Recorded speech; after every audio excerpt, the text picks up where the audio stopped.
Hello everyone, অনুরাগের ছোঁয়া সিরিয়ালে আজকের পর্বে আপনারা দেখতে পাবেন সুদীপার বাবাকে কিডন্যাপ করে রাখে সুন্দর।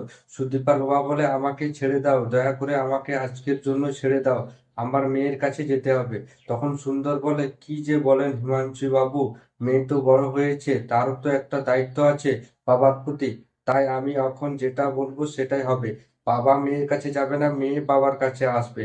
তারপর আপনি আমার কাছে সমর্পণ করবেন, জামাই করবেন আমাকে জামাই।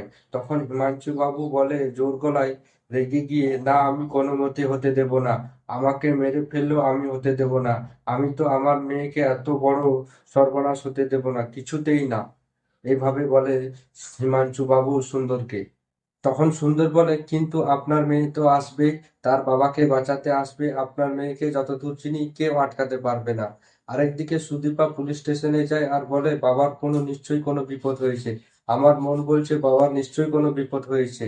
তখন একটা কনস্টেবল বলে, আদিত্যকে খবর দেব। তখন সুদীপা বলে, না, নিজের কোনো পার্সোনাল কাজে গেছে, তাহলে আমরা কেন খবর দেব। আরেকদিকে আদিত্য যায় তার দাদার শ্বশুর বাড়ি।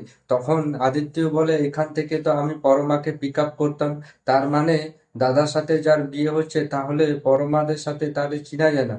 তখন অভি আসে আদিত্যের কাছে আর বলে, ছোড়দা, এইখানে দাঁড়িয়ে আছিস কেন, চল ভিতরে। তারপর আদিত্য ভিতরে যায়, তারপর আদিত্য পরমাকে দেখে অবাক হয়ে যায়। তখন পরমা বলে, আদিত্য শোনো না, কিছু করা যায় না। তখন আদিত্য বলে, কি করার কথা বলছো।